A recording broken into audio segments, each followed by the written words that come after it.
Rugby League is back.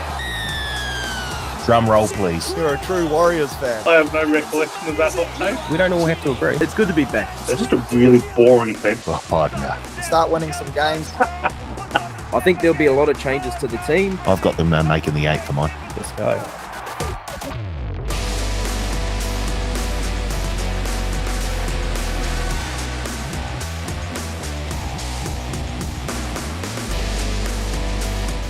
Hello, folks, and welcome back to the Advantage Line, TAB's Rugby League betting podcast. My name is Cal Tiley, joined in studio by Paul Mawate. Paul, how's your week been? Horrible. Yeah. Okay, moving on. Well, it has been, hasn't it? Especially if you're a Waz fan. Not just the fact that the Waz lost, the fact that we've lost another player for the season.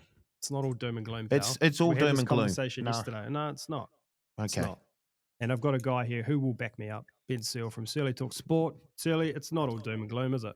No, it's not. Our New South Wales Cup side is by far the best team in the comp. Yes. We have depth there. We have guys ready to go. Tamare Martin, Tanner Boyd. Different strokes for different folks, whatever way Webby wants to go. But we're going to be fine, Paulie. Don't you worry. Okay, we've got to the sunshine. Now we head to the dark clouds. Nick Tedeschi. if Tanner Boyd is the stroke of someone, then you're in a lot of trouble. Hot tip. This is that was the week the Warriors season ended on the 10th. I'll pull it out and I will start again. We're not doing this today. I'm not in the mood. It doesn't seem like we can do it any day. I'm not in the mood. Yeah, I thought this was like your highlight of your week. I thought you'd come all fun. You'd be in the best of moods. Somehow, every week, you manage to ruin it. I'll tell you what, if Teddy was in the studio right now, we'd have one of the biggest hits of the season. Wowee. I've lost my train of thought. Rattled. Rattled. In all seriousness, though, like he'd been so exceptional with Metcalf. I know, incredibly sad. Like, one, he's a great player to watch. Two, he's got the history of those injuries.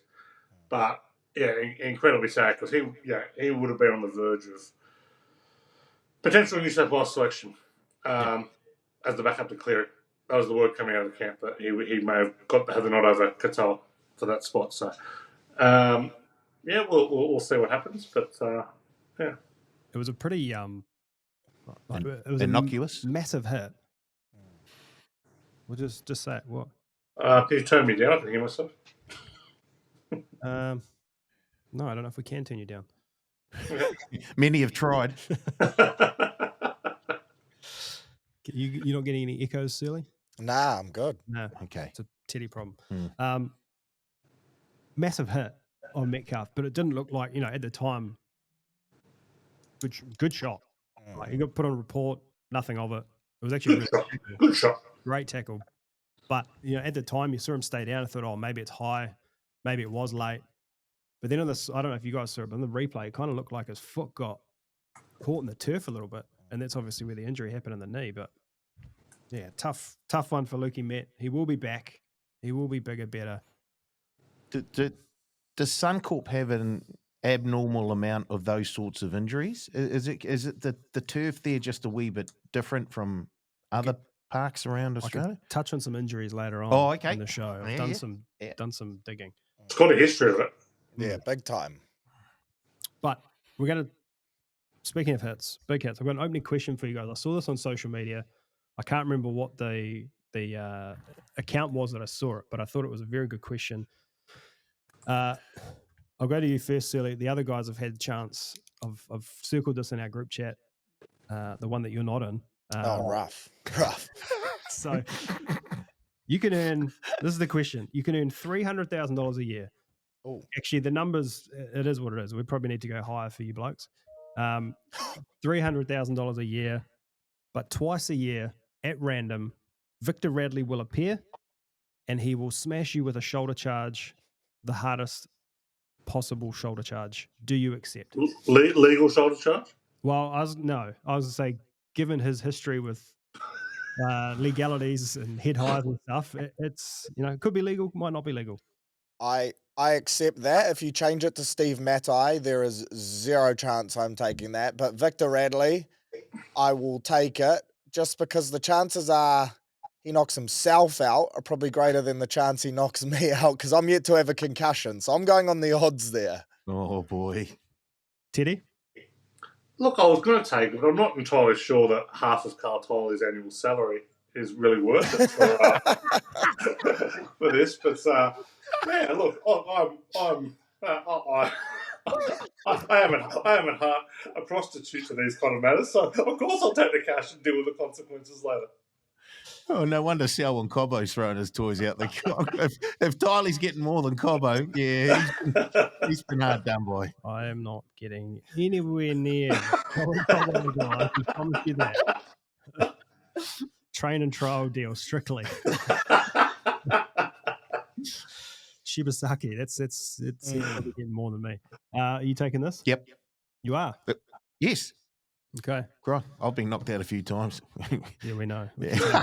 He's not going to do any damage that hasn't already been done by years of alcohol abuse. Wow.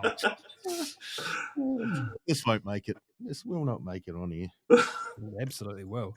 I don't know if I am taking it. Oh, Yeah? No, I've got a glass jaw at best. Been knocked out plenty of times playing rugby.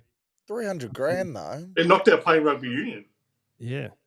Big tackle guy, Ted, you know. I like to get it. I thought you had to play a contact sport to get knocked out. oh, there we go. I played the biggest contact role there was at number 10, mate. It was, you know. It's a tough place to defend. Yeah. Look, I think I'm going to wave the white flag here, and I don't know. Wow. I did What not. if it went up to $500,000? Yeah, maybe. There we go. So it's a money thing. Well, Everything's a money thing. $1 million man, everyone's got a price. I'm just scared of Victor Radley. We're all scared of Victor Radley. I'll tell you what I'm not scared of, 300 large. Tell you what, if it was Nick Tedeschi would randomly appear, then hands down, take it. Like, I feel like Victor would just knock you out and then buy you a beer and it'll all be fine. So at least you get to catch up with him twice a year. It could be quite fun. maybe. Yeah, but I wouldn't smash you. I'd just harangue you with annoying questions and requests. Yeah. All right, $300 much up twice a year to annoy you with annoying requests. I'm out. Get out twice a week at the moment. All righty, moving on. Good start. Betting. Anyone have any luck or bad beats over the weekend? Complete unmitigated disaster. Oh. It was, I think, every favourite won and most covered. I might be wrong on that, but I think it was pretty close. Panthers won. They were outsiders. That's right. They did jump pick 'em, that one. So that jumps pick 'em. But yeah, it was a tough weekend. Had the unders early on, but yeah, I was on the Wars, on South. It was a lot that didn't go right. One bit of luck I did go. I got the Storm minus that kind of got away late, but it was a rough weekend. Yeah, likewise. I think I was on most of the outsiders, to be honest, and no luck there. A few red ticks, a few green ticks for you, Paulie. I had a same game multi on the final game of the round. 3 try scorers. Beau Fermor to score a try. Jeremiah Nanai to score a try. And Jackson Purdue to score a try, unfortunately. And I had the game on with the sound down, and I thought Jackson had gone over. It was Laybutt, though, the other centre. So, yeah, there was. Anyway. I had Liquor at 580, which was I was grateful for that one. And I had a couple wingers that unfortunately were ruled out late or dropped late. AKP, Christian Tuipulotu. That always hurts the bet slip, doesn't it? Because it's almost a win, but it ruins the odds of your multi. It was that Tuipulotu. I'd had him first try, anytime try, 2+. And I was making dinner for the kids, all that stuff. So I kind of wasn't paying that much attention as to what was going on. And I'd seen him go out to the left and score. I'm up and about and going, that does not look like Christian Tuipulotu. Some rugby bloke scored instead. Took my cash. So that rugby guy to some rugby bloke. Well, the worst rugby guy. How'd the show go? Oh, even worse. Wow. Yes. It was How horrible. many minus 150s were there, Paul? One. Oh, hold on a minute. Two. Just two. Wow. Okay, so who were they? We don't need to go through the bets. Blake. Good. He is now up 332.75 for the season, and me, and I'm down 178.50 for the season. One bright light was Teddy, Knights plus 9.5. Yep. And that was it. But one of the great back doors as well, just quietly, because they were getting absolutely smoked and then nothing to help themselves. Here we are, Carl. Panthers, Dogs, either team to win by under 6.5. Obviously, in hindsight, that was a great bet, but that really was a great bet. Was. And Surly, Lecker Halasima, scoring a try. Holy heck, Yeah, How did Hecken go? That's my guy. That's my guy. What a kick target now, eh? He's a freak in the air. It was the most bizarre, probably the easiest try he will ever score. Yeah, well, I think everyone was distracted by the Luke Metcalf injury because it was same set, right? And then Yeah. Schnell just chucks it up and through goes Lecker. But between him and Laban, geez, we've got some nice second row kick targets there. I thought he almost spilt it because it was so easy. There was just no one near him. It's like, just get the ball out, son. That was it. That was it. All right. Before we jump into this week's top 10, a little teaser for next week. Paul and I and a couple of others are actually off to the Wise HQ, and we're going to be doing some skill-based. This is not what I wanted to hear. We're going to be. I want to see some big hit based. Big hits. So there might be a hit. There might be some hits. We don't know what it all entails yet, but the tackle pads and the hit pads will be out. But that leads us into this week's top 10. Much to Teddy's disgust, top 10 biggest hits. Wouldn't say discuss, more relative ambivalence than discuss. But anyway, here we are. It came across as disgust. So, Surly, do you want to kick us off? Yeah, sure. I'll go David Kidwell on Willie Mason for the Kiwis. Kangaroos. Oh, yes. Yeah. I forgot about that. 2006. Oh, gee. The Yeah. hit was great, Sounds but the great, kick on after, the follow-up was just as good, wasn't it? Yeah.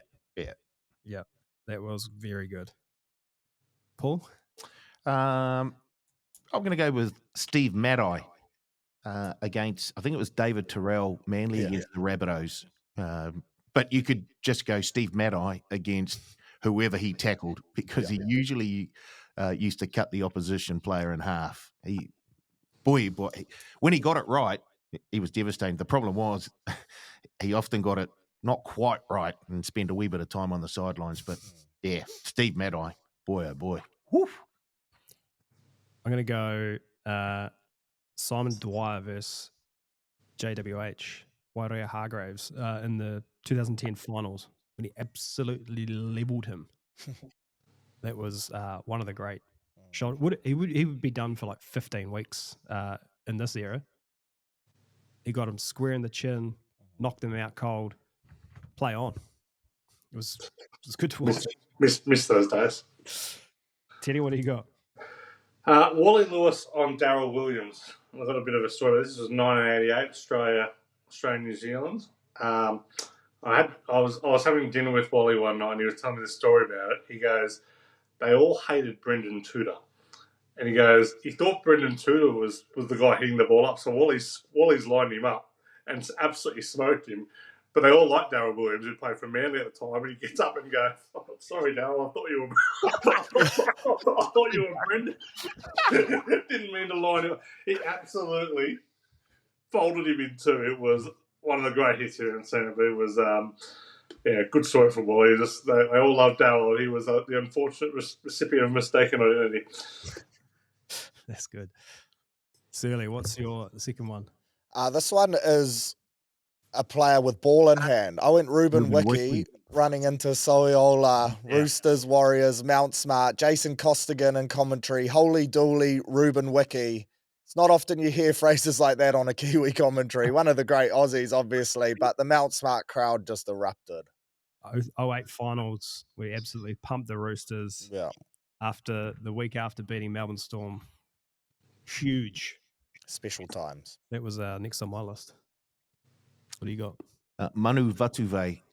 And if you were an opposing right centre, you had better be on your best behaviour, keeping an eye on things, because Manu had the ability to come in off his wing and time the tackle on the opposition right centre to perfection. I think he did it to Greg Inglis a couple of times in a game against the Rabbitohs. He did a different one, a cover tackle on Billy Slater that knocked the ball out. But yes, you knew you had been hit when Big Manu, tackled you. Is there a specific one there? Otherwise, I'm going to play my veto. As much as I love Manu, I just said Billy Slater. which, do you guys remember this? No, you're talking about. I just remember the Manu Vatuve charging in and the right winger scoring every single time. Oh, come on, Teddy. I'm going to play my veto on that. Oh, yeah. Sorry, Manu. Sorry about that, bro. I'm going to go Tony Catterall on Tony Delahaye. Tony Delahaye. Rabbitohs versus Broncos. Rabbitohs halfback. I can't remember his name. I was looking at it yesterday. But anyway, got a break. Tony Carroll chasing him down. Rabbitoh bumps into the ref, knocks him over. Carroll comes over the top, knee to the side of the head. Just as he was getting back up as well. Just as the head was raised. Poor bloke is out cold on the ground, snoring. I'm sure to this day it's Andrew Voss's favourite hit as well. He's played on the Fan and Boots and all at every show he's ever been on, as more times than you care to remember. So yeah, I remember watching that live, and I was like, "Holy!" That was the great time of two referees as well. It was a great time, you reckon? What a time to be alive. Well, it was an awful time for how the game was played and how the game was officiated. It was great that there was two chances to see the ref got one. Well, Vossi got it wrong on the call. He thought it was the other bloke that went down. And he's, oh no, it's not. It's Tony. Tony Delahaye. What do you got, Tony?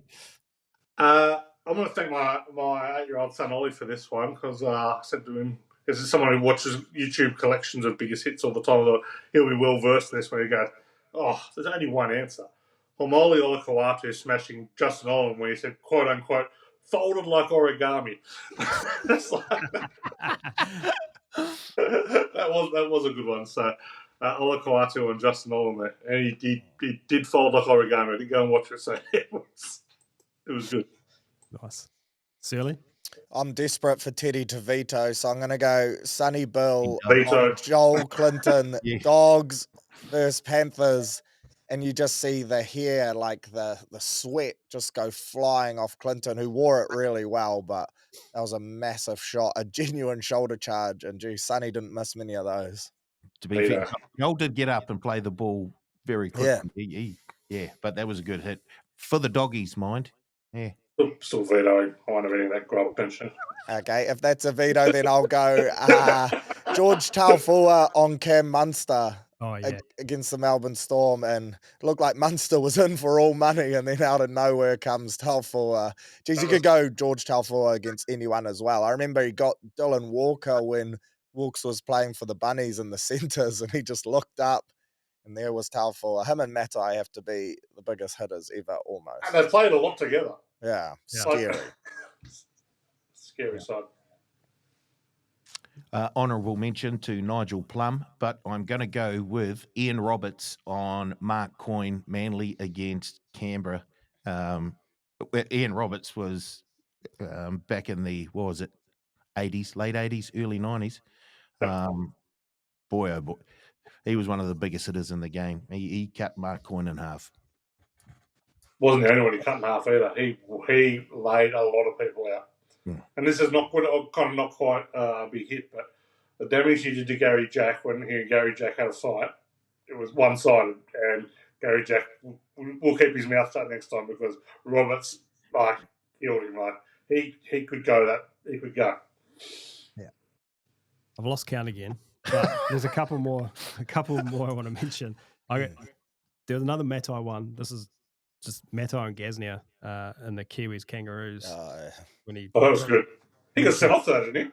Yeah, he got red carded for that about 10 minutes into the game. But the one I want to throw out there, Lance Hohire, not known for his tackling ability or big hit ability, This would be good. absolutely laid out Petro Sivanasiva in a Warriors-Panthers game. Warriors getting smashed, down 34-12. But Hohire, go look it up, Teddy. You'll like this, I reckon. Hohire jams in under the ball and just gets him in that perfect slot. Sivanasiva's both of his feet leave the ground and he goes straight into his back. It was a good hit. Good hit. I'll be looking that one up. That's good. Yeah, Ollie will like that one. Probably already knows it.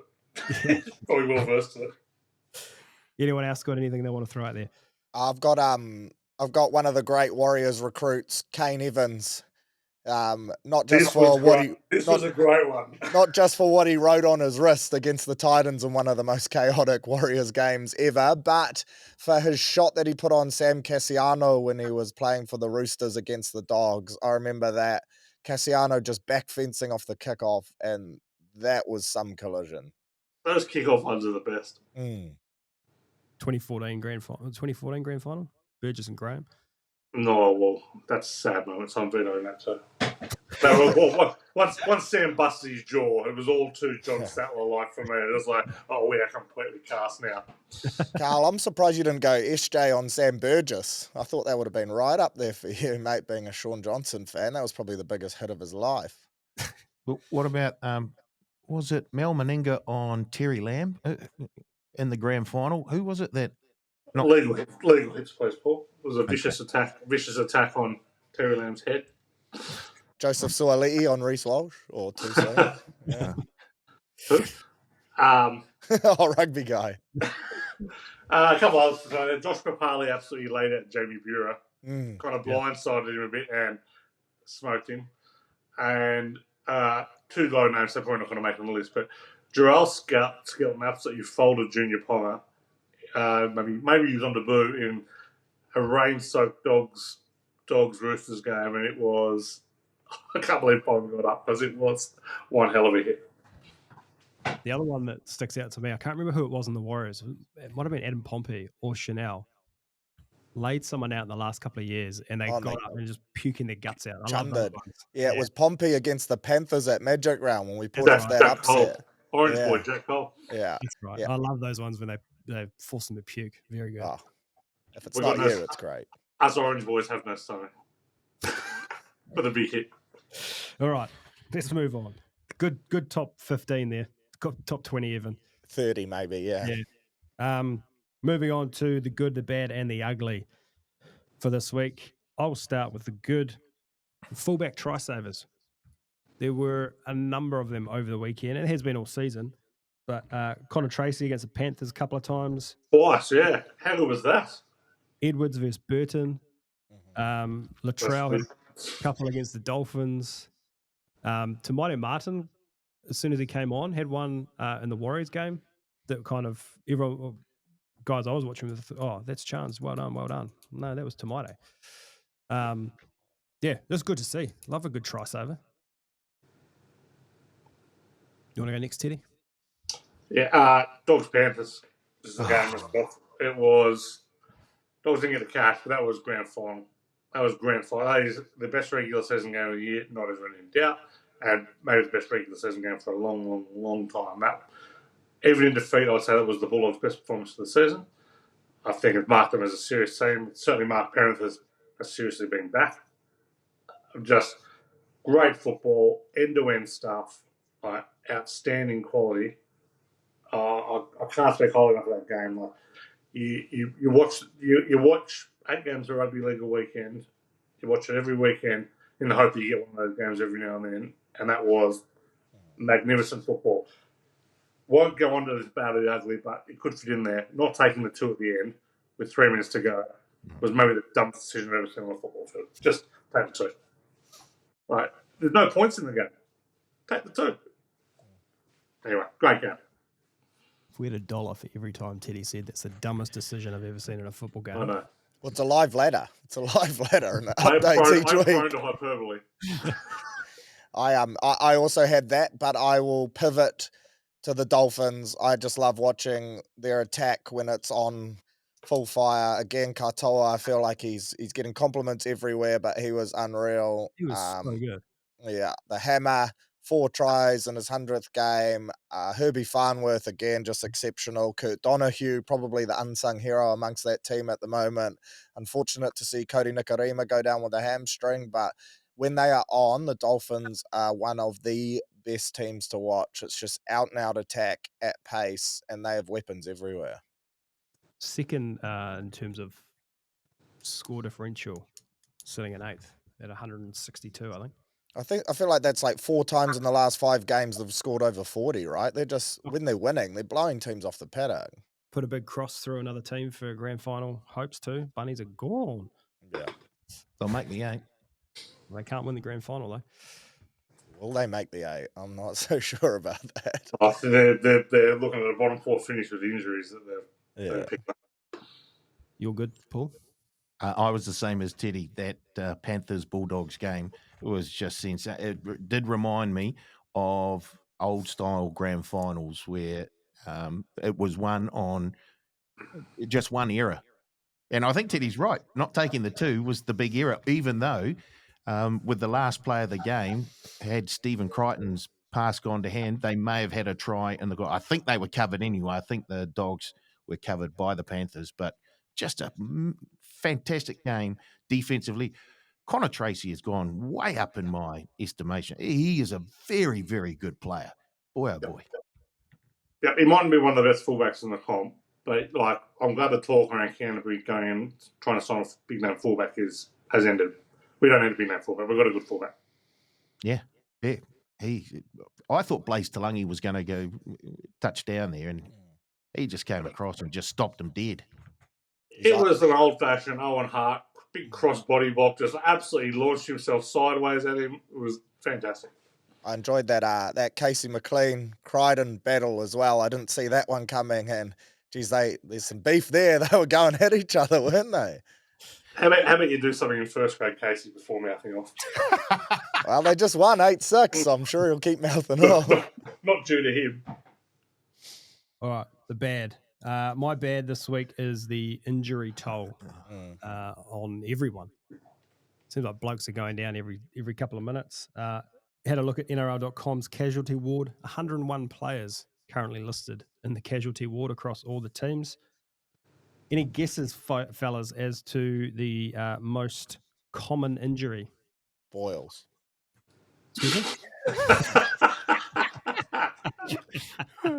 What have you been eating, Shirley? Right, well, Jerome Luai, he was my bad for the boil, but I'll save that.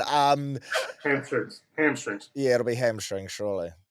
Shit, I'm going to go ACLs.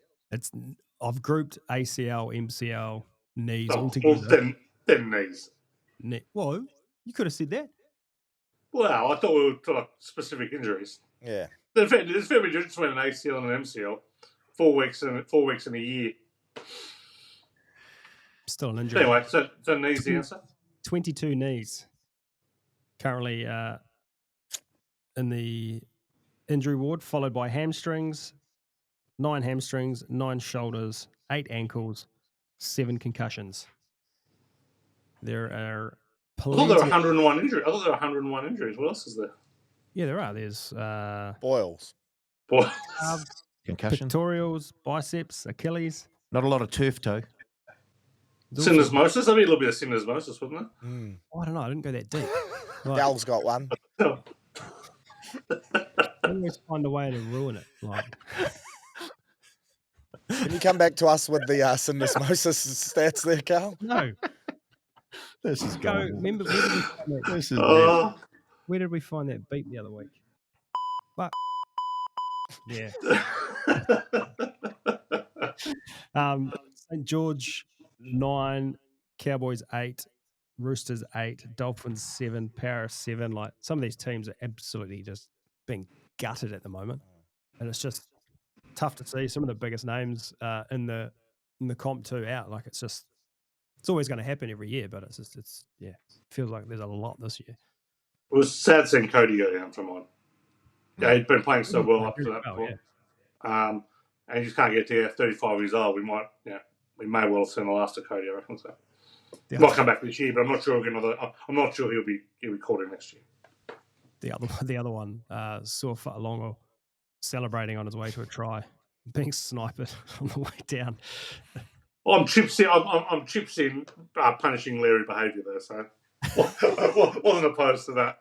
Also, had back Pappenhausen most metres against Fa'alongo, so the sniper could hit about 40 metres earlier. That run proved the difference. Teddy, you're bad. My bad. Des Hasler dropping Alfiana Khan-Pereira for Alan Fitzgibbon. Alan Fitzgibbon is Greg Smith reincarnated.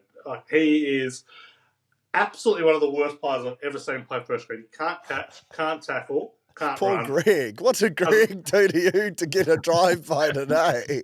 Greg did nothing.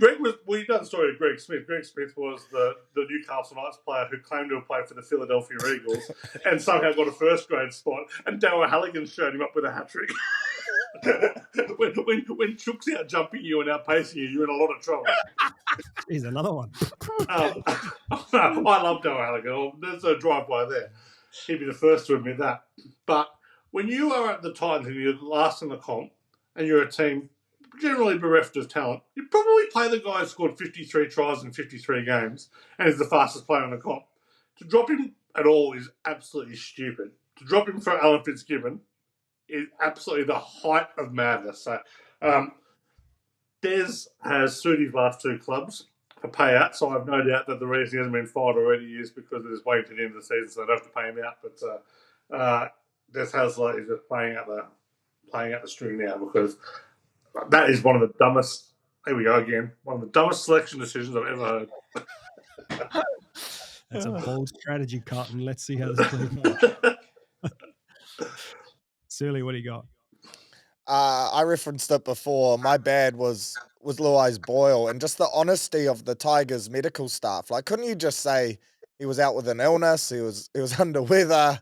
The fact they just came straight out and they're like, yeah, he's got a boil. It's pretty exposing for the bloke. So yeah, I feel sorry for Jerome, more just for his ego. You know, he's a proud guy. He likes to strut around, and I'd say he would have copped a fair bit from the lads over the weekend, missing a pretty important game due to the old Susan. He should have missed selection for Origin because of that injury. Sorry, if you're going to miss a club game because of a boil, you don't play Origin. That's ridiculous. If I'm Queensland, I'm up and about after that one. Yeah, we'll be copping it. What do you got, Paul? Sort of along your lines, the Luke Metcalf injury, just absolutely horrible. Feel for he was playing at the top of his game, and he's a big part of the Wars' success so far this season. So it's just bad for Luke and bad for the club. But as you and Surly tell me, there's still a bit of sunshine on the horizon. You're so predictable. When I was doing my list, I was like, well, Paul's going to do this, Paul's going to do that, so I'll do this and that. Is that a good thing or a bad thing? Maybe we spend too much time together. I know you can't do it with me, Carl. I'm a bit too much of a loose cannon for you to try and predict. The ugly for mine, the situation at the Tigers, just Tigers in general, just ugly. Lost 2 of their best, the young guns. Kellen De Silva. 1 loss away from the spoon. They've lost 6 in a row. Boils everywhere. Just all over Jerome Lua. What? Are they contagious? I thought it was only 1. Are they contagious? Only if you rub up against them.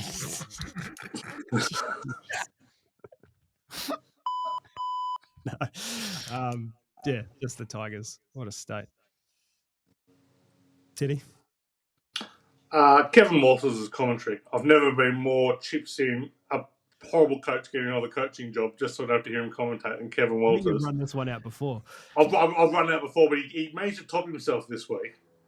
He managed to top himself this week by calling Tallis Duncan, who was the best player on the field for South, who just scored 2 tries, Duncan Tallis.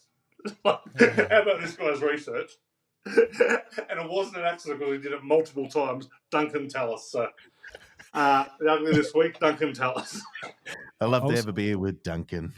I saw it must have been a reel or a reel from Fox League, and I don't know if it was their fault or if it was Kevy's fault, but it was they go through the lists of players in the Broncos Warriors game and ask them to, who are you going to take? Obviously, Kevin's going to take all of the Broncos, isn't he? I think he picked 2 Warriors players, and he looked like an idiot.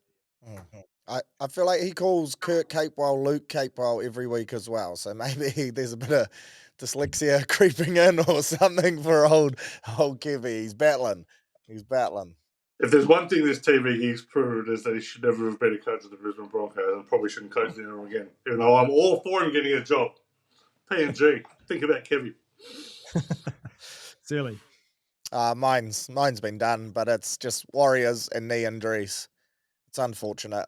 Even Chan's 4 weeks, that hurts a bit. But luckily, we've got Tane, we've got Roger, we've got options there. But yeah, just unfortunate for the boys. Grateful for the bye this week, and grateful for the rest of the draw for the rest of the season too, because I think it is pretty favourable. But yeah, unfortunate to lose someone like Luke when he was having such a great year. I think that's the second time he's done that ACL on that knee. He's also had surgery for his tibia on that leg as well. So yeah, I just feel sorry for the bloke. Will Roger play fullback now? No, I think it'll be Tane. Tane personally. Yeah. But they could go Tane on a wing, Roger at the back. They should. Pompey on the other wing with Curdy Capes and Rocco Berry in the centres. They've got options, so it'll be interesting to see which way they go. But I would say it'll just be Tane straight in, because what we've seen is that's the preferred option in the past. Did I just see Teddy rolling eyes there? Yeah, you did. Because heaven forbid we put Roger Tuilasa-Sheck, the best player in the back line, in a position to touch the ball. Come on. Well, Just get him Tomato the was ball. pretty good there on the weekend. Tomato, shout out to him. He played 9, 7, and 1 all throughout that game. Pretty crazy. I like this. There's a lot of ticking off of like every position on a spine. That's very exciting. He's pretty versatile. He plays 7, surely. Well, or does Tanner? It'll be interesting. If Dana plays 7, I'm backing the Warriors to miss the 8. Hey, he's played 13 games in New South Wales Cup this year, and they've won all 13. 81% goal kicking. He's going pretty well. Should we look at Tanner Boyd's record in the NRL? No, we don't have time. No. At the Warriors, he's undefeated. That's for Teddy. Go, Teddy. Go Teddy. No, don't go, Teddy. No, Teddy, yeah. Yeah, whoa, what are you on about, Carl? Come on. Who's ugly is next? Me. Go. And I was going to do the Tigers, but to be a point of difference, I'm going to go the Sharks and just their overall season. I get the feeling these boys are just flat track bullies. I think they've only had 1 win against a top 8 side this season. That was the Storm, which was a very, very good win at Shark Park. But outside of that, they really haven't done anything against any of the contenders. So, yeah, I don't like the Sharkies at all, and they are now outside the 8. Shout out to Craig Fitzgibbon. Well, Let's move So on. 23 and 46 is Tanner Boyd's record in the NRL. Shut up. Have you done your ugly? You have. Yeah, don't bother me. Okay, let's move on to the grid. Coyote ugly. For Tuesday, the 1st of July.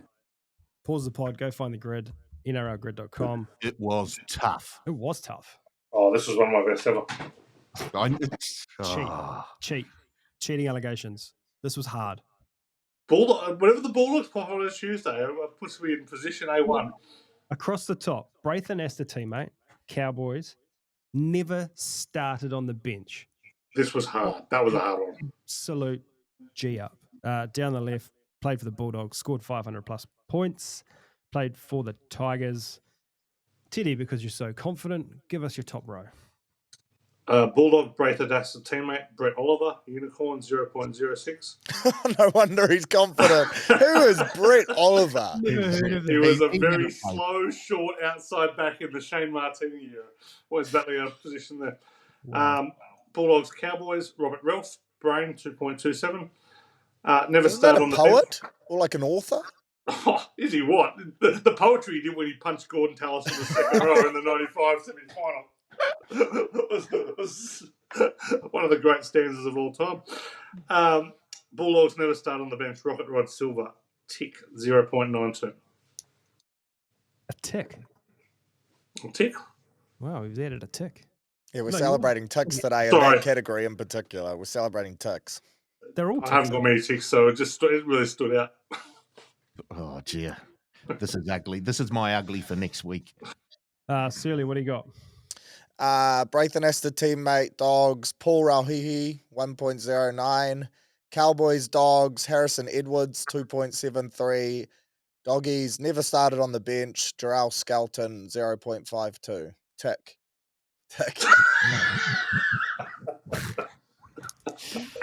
I feel I've opened up a can of worms like that. Yeah, you have. Braithen Astor teammate Dog, Marco Melli, 2.02. Cowboy Dog, Arana Taumata, Wizard, 0.62. Never started on the bench, Bulldog, you can get in the sea, Hazem Al Mazari, 100. Wow, wait, did he start on the bench? It's a big risk play to go putting a guy who played 300 games. 300, yeah. I was going, like, I genuinely had no idea. Like, I was like, how do you, I was more just like, you've got to go like winger, fullback, some guy who's a specialist position. Yeah. I was going for players who either were very recent or played a long, long time ago and didn't get too far past 98. Yeah. Nigel Vangana, 2.37.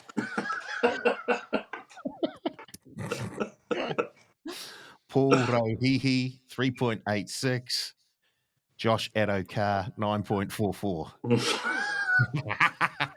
See, we're fishing in the same pond there. But I agree with Teddy. You either go with someone who debuted this season, or you go with someone who, like, had a long career, maybe, but finished in 1998, sort of thing. Teddy, Nick Pro. Braithen Astor teammate, 500 plus points in career. The aforementioned Darryl Halligan, Wizard, 1.04. Oh, how can he? How is that a wizard? I passed him. Because he retired early. We do this dance every week, guys. Every week. Cowboy, 500 plus points in their career. Matt Bowen, 8.86. Never started on the bench, 500 points in career. Ivan Cleary, Wizard, 0.79. Oh, you are kidding. It's a good one. That is a good Really? one. Braithen Astor teammate scored 500 plus. Craig Fitzgibbon, 4.47. Tick. Cowboys scored 500 plus in career. Josh Hannay, 4.29. And never started on the bench, scored 500 plus points. Sean Johnson, 4.78. Todd Carney, 4.09. Matt Bowen, 8.86. Sean Johnson, 4.78. Craig Fitzgibbon, 4.47. Matt Bowen, 8.86. And I'm never, ever going to pick this player again. I can't even say his name. Clinton, 100. Tchaikovsky. Clinton Shashowski. You're taking the piss at this point. No, Clinton Shikowski. Shikowski. Close. I'm not doing it again. He's never going to be in my grid ever again. I'm going to get him on the pod. I'm going to get him on. Great thought. Bottom row. Braithen Astor teammate Tiger, Jacob Miller, Wizard, 0.08. Jacob. Cowboy Tiger, Robert Louis, 4.28. And never started on the bench, Tiger, Tristan Hope, Wizard, 0.05. Only played the one game this year. Yeah, that's Very smart good, from Emily. you. He played this week as well. That is I very. think he may have been named on the bench this week. Yeah. That's why I thought of him and was like, nah, maybe that first game he played off the bench. But I had Bodine Thompson, 1.83. Robert Louis, 4.28. And shout out to my boy, Charlie Staines. He has played off the bench 2022 for the Panthers. Red Cross, get it into you. Oh, what? Marika Korebetti, 1.12. Robert Louis, 4.28. Bo Ryan, 100. So you had two crosses. Oh, Two crosses. I did. Do-do-do-do. Paul, if you can Stephen Bradbury second here, you've just got to stand up and not get a red cross. I'm not going to be Stephen Bradbury second, but I'm going to be on the podium. Blake Ashford, 2.46. Who's that? Eason Masters, 5.82. Tristan Hope, Wizard, 0.05.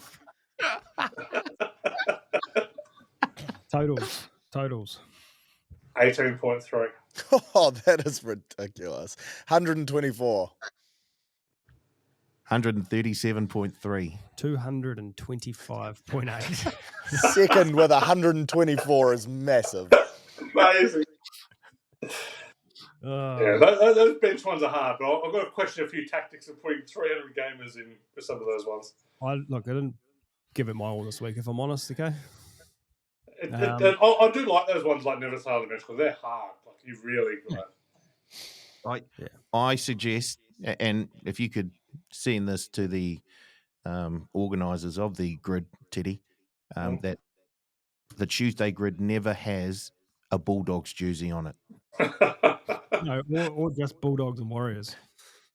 Make it fair. I really don't like the Warriors one there. I'm really at a disadvantage there, but I was pretty sure no one was putting Brett Oliver in there. Because he's made up. Yeah. Jamie Oliver's cousin. Yeah, you're just picking like the most standard names there and just being like, I'll go James Smith. And there's just some freak who played. I have done that on the grid before. Just like, okay, I can't think of anything. I'm just going to put in James and see what comes up as I scroll along. Alrighty, let's move on. Head to head. Round the room. Teddy, Surly, Paul, myself. Oh, boy. Bulldogs, $1.55. Broncos, $2.45. Dogs.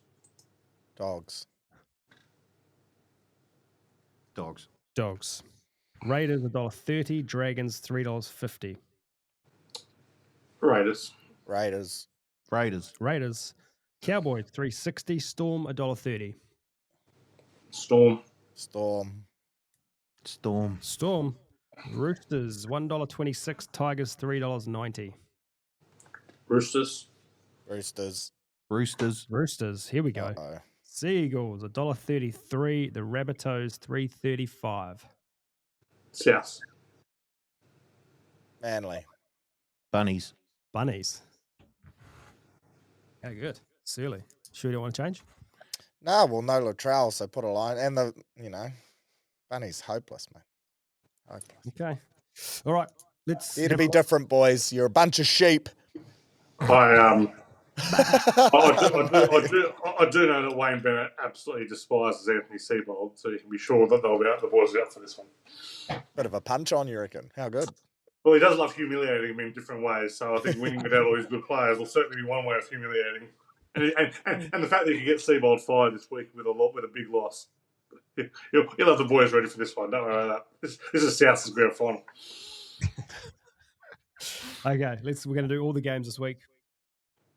Bulldogs, $1.55. Broncos, $2.45. The line is 5.5. Total is 45.5. Teddy, the Dogs have been dudded again with an 18th man.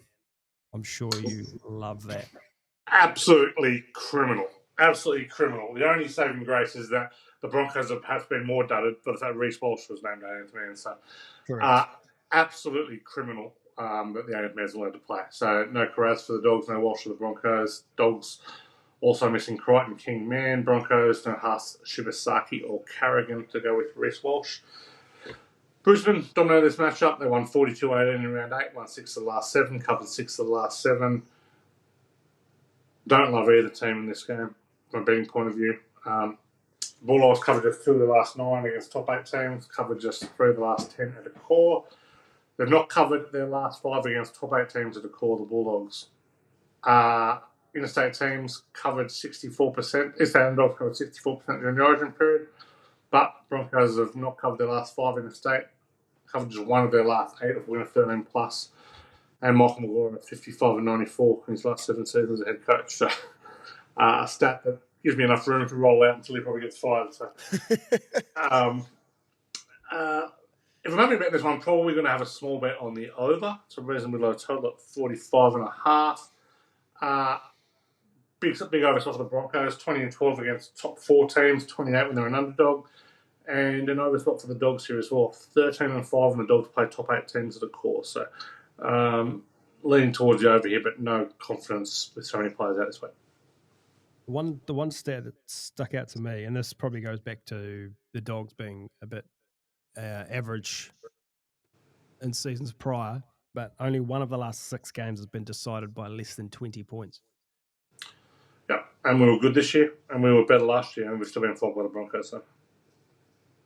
Yeah, where the Broncos have had over us, but where the Dogs find themselves in a lot of trouble with is real speed out wide, and losing Shibasaki and Walsh is massive to that. So I think that's really going to hurt. But I'll be looking at a big game for Ezra Mam. I think he's the kind of player the Dogs have a lot of trouble with.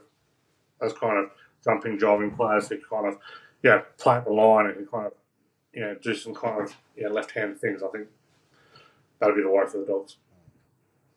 Silly, what do you got in this game? I'm just backing the Dogs because even though they lost last week, I just thought that game was of such high quality that they still would have taken confidence from that clash. So, yeah, like it was mentioned, no Crichton, no Kiraz, which is incredibly frustrating. 18th man should be able to play, although there's a genuine chance with To'o's injury that perhaps he doesn't play. So you can kind of forgive that one. I just think the Dogs get it done in a tight game. I think without having Haas and Carrigan through the middle as well for the Bronx is just going to be too big. Yeah, that's why I've gone the Dogs as well. A lot of go forward being taken out of that Broncos pack. I give the Bulldogs pack a shade over the top of that Broncos pack, and I give the interchange bench with the likes of Lachlan Galvin and Josh Curran there for the Dogs. I give them a big edge over that Broncos interchange. So just with that, and I'm tempted to take Lachlan Galvin to score a try this week. I think he's slowly starting to insert himself. He's getting used to the Bulldog surroundings, and he's been looking better and better over the last couple of weeks. So yeah. When are they going to make a decision there? When are they going to start rip the Band-Aid off and just do what they want to do? Or is this how they're going to play it the rest of the year? Can't be like they're going to play it the rest of the year. I agree. They've got to make a decision. And this fixation with Toby Sexton being the answer, just move on from it. Like, he's an average halfback. He's done a good job. He's played his role well. But the future's Lachlan Galvin. So either get him in now, or if you're that concerned that Galvin's not going to fit into the team now, play Galvin in reserve grade. Like, you can't be moving. I thought Marty was having the best game of the season last week when he got taken off. And the charge there can almost directly be related to the distribution of dummy half and the fact that they only have one kicker. So Cleary could just aim up on him rather than having a look at the 2 kickers. So, yeah, I'll kind of have the same view. Okay, next one. Raiders $1.30, Dragons $3.50. The line is 11.5, total 48.5. Flanagan having to dig deep to cover a lot of injuries for the Dragons. Horsburgh in for Big Papa, who is in Origin camp. What have you got? One of the great stories as well, just quietly. Oh yeah, out of representative retirement from the side. This is Alfie Langer, isn't it? Outstanding. Yeah, we'll cover it more next week in our Origin pod. Yep, for sure, but definitely worth noting here. Canberra have won the last 4 games, but they've all been by 10 points or less. They've won the last 4 in Canberra, all 1-score games though. Underdogs covered 7 straight in this matchup. Canberra going well. They've been covering a lot lately. Covered just 10 of 15. Covered 10 of 15 off a win. 7 of 9 at night. 6 of 7 at home. But they've covered just 2 of 7 as a double-digit favourite. Interstate underdogs of 10 or more cover 67% during Origin period. Dragons 18 and 9 against the spread, getting 8 or more. They've covered the last 4 in the state, getting 8 or more. Covered 6 of the last 9 in the state, full stop. I am very keen on the Dragons here, plus 11.5. Wow. What do the stats say when the Dragons are running out of reserve grade team? Well, here's the thing. They always run out of reserve grade team. So it doesn't much matter, to be perfectly fair. Wow. Nothing's changing. Like, oh, what, a Couchman's out. Okay, so they put someone else. Like, Luciano Leilua's out. Honestly, who cares? Leilua is probably more a hindrance than anything else. Reducing Shane Flanagan's options is probably a better result. If you can tell me that this team this week is markedly worse than the team from last week, I'll eat my hat because you can't. Sealy, I'll go to you before we get in trouble. What do you like in this game? I just like Canberra due to strength of lineup, how much of a better side they are this year. They're back at home, which is a tough place to go get the dub. And if you take Papali out, but all it means is Corey Horsburgh moves to prop, who should arguably be in the Origin side anyway, then it's pretty quality right there. So I'm just going to back the better side to get the job done. And yeah, the Dragons for me just don't do anything. Same, Surly. This, even without Hudson Young and without Big Pappy, this pack has got too much power for the Dragons. I think they will just roll right over the top of them. You're right. Horsburgh into the front row with Smithies coming in to lock the scrum up. That's still a very, very good scrum. And they've got speed to burn out wide as well. Plus at home. Do they? Do they have speed to burn that one? Because Sebastian Chris, Matt Tomoko, and Jed Stewart aren't very fast. Xavier Savage. One player, and KO West go. I want to shout out They're out Tapane's finger. He reminded me of that finger off Scary Movie when that guy's like My Germs. How he's recovered that quickly is exceptional. People rate Joe Tapane, but I don't think they rate him nearly enough. I reckon you can make a pretty strong case that he's the best prop in the game. He's right up there, except for when he plays the Warriors and acts like that. But any other time, I love him. That finger injury, that would have been me for the season. Like, nah, I'm good. Oh, I'd probably retire. Yeah. You'd probably have a boil on your finger. Whoa. Everyone's safe today. Everyone is safe today. Yeah, I like the Raiders. They're 6 from 7 at home this year. Dragons terrible away record, lost 5 of 7 away. Yeah, they cover. Yeah, not this week. Sounds like a strong argument. Yeah. I don't think I do. My personal opinion. The next game, Cowboys 360, Storm $1.30. Saturday night in Townsville. The line is 10.5. The total is 48.5. The Storm for mine look pretty good in this one. Teddy? Got a great bet in this game. We'll get to that's a total we're going to play here. Storm won 38-14 in round 14. Cowboys have won 3 of the last 4. They won the last 3 in Townsville. 7-9 against the spread. Double-digit home underdogs cover 66% of the last 4 seasons. So probably the starting point here. Melbourne covers 1 of the last 8 at night. 21-27 against spread interstate. Covers 4 of the last 12 interstate as double-digit favourites. So look, I want to talk myself into the Storm, but the numbers are kind of pushing the Cowboys. So probably going to be a watch on that one there. But very, very, very keen on the over. I can't believe the total's 48.5 here. The over's hitting the last 4 between these two. The last 3, 52 plus. The over 12-5 in Melbourne's last 17, and it is 10-1 when they're off conceding 6 or fewer. 16-8 when they're off scoring 20 plus. 22-15 when they're a double-digit favourite. The Cowboys, the over is 14-6 when they're at home off a win. 6-3 when they're a home underdog. Super keen to over. I think this total's only going one way, so I'll be betting it early. Yeah. Surly? Yeah, I don't mind that. Like Teddy said there, when you look at the stats, right, Storm have lost their last 3 up there.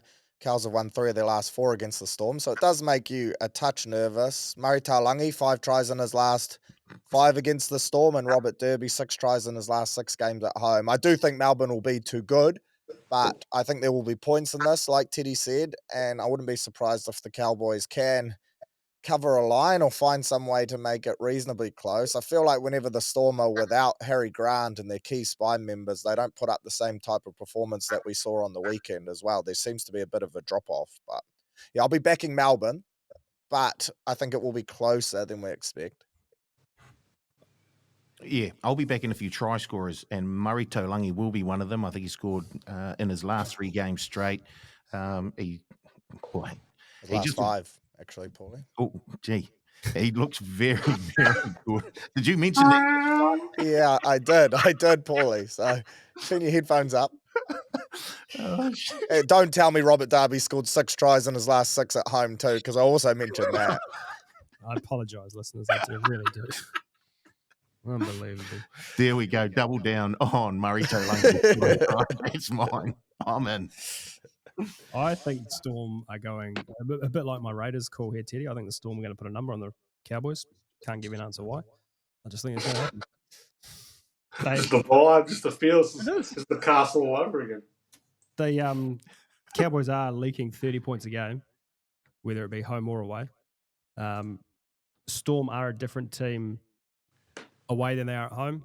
Obviously not scoring as many points, but I don't know. Just looking at the two teams side by side, I think Storm have still got way too much firepower over this Cowboys team.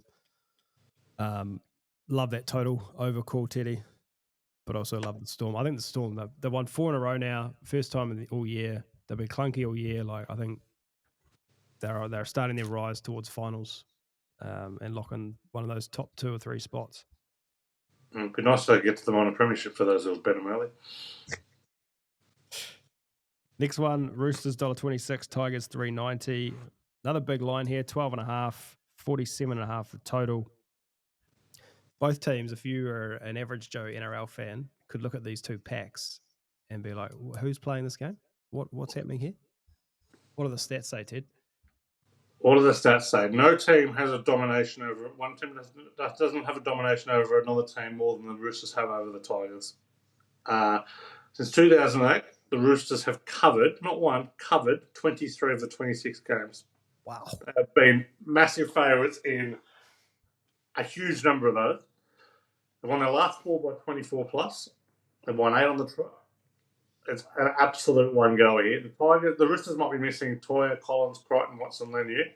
Tigers, no Luai, no Appy Korotsau. This is going on. The Tigers season is spiralling out of control. It all lines up for the Chooks. They've covered 12 or 15 day games. They play their best football on the day.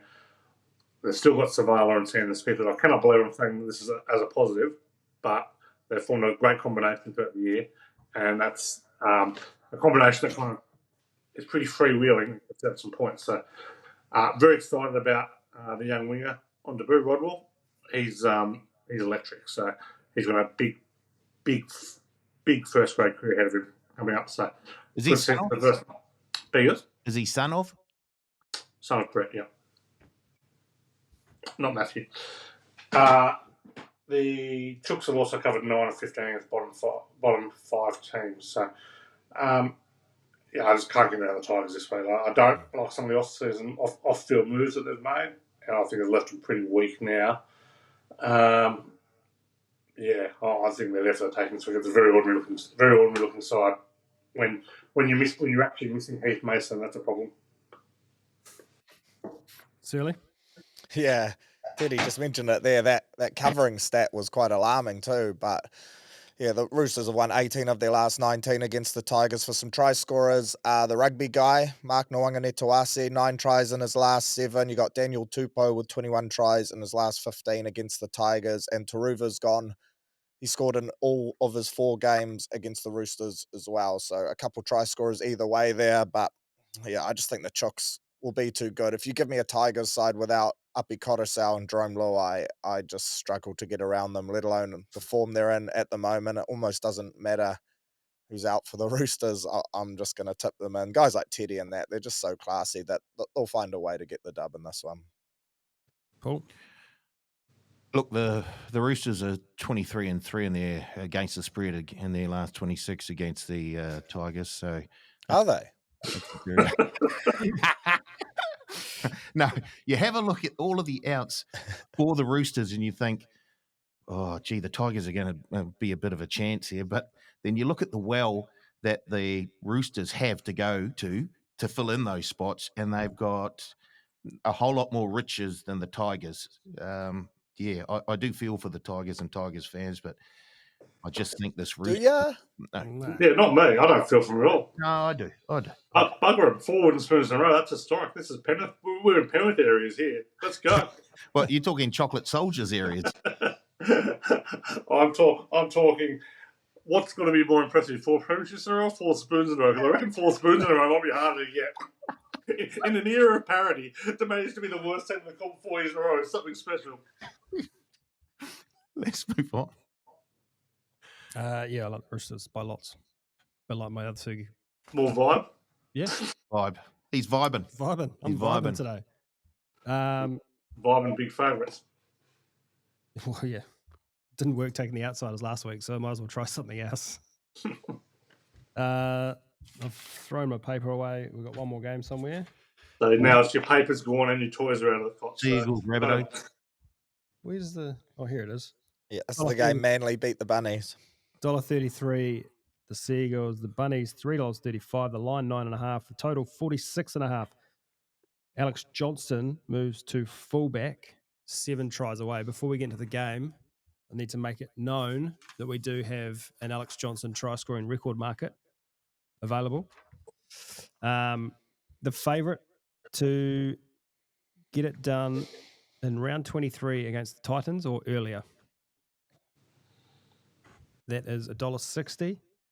Earlier. Sorry? 2% earlier. Earlier. I'm looking at round 24, round 25 at $2.40. He's not going to. He's going to struggle this week at fullback. Is he?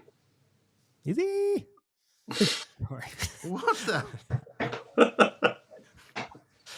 Like a reflex thing. Sorry. What are you looking? Where did you find that? If you go to Rugby League, it's right there. Yeah, oh, there it is. Alex Johnston try scoring record. There it is. Here we go. All anyway, right. I've got a meeting very soon, so we need to hurry up. What have you got in this one? Well, for starters, Wayne Brendan against Anthony Seibold, 5-2 overall against Seibold. Souths have dominated Manly, won 8 of the last 9, won 14 of the last meeting, won 3 of the last 4 at Brookvale, covered 6 of the last 8. Manly's only win since 2019, Las Vegas. Manly covered 2 of 9 against bottom 5 teams. They've not covered 5 straight of scoring 28 plus. They've covered just 6 of 18 when favoured by 8 or more. The key stat for me is this: teams are conceding 50 plus. One of my favourite angles to bet, cover 65%.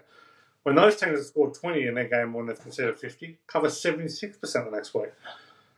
South 6 and 8 of conceding 25 plus, covered 8 of 11 getting 4 or more, covered 6 of 8 getting 8. All over South in this one. South plus 9.5. Great bet. We've got them to win Australia. Nice. Surely, tell me why you want the Manly Seagulls in about 10 words or less. Hate those stats. They suck against the Rabbitohs, but no Trowell, Cody Walker, chance he doesn't play. Love Jazz Tavanga, one of the greats. Go the Manly Gulls. You good? Was that 10?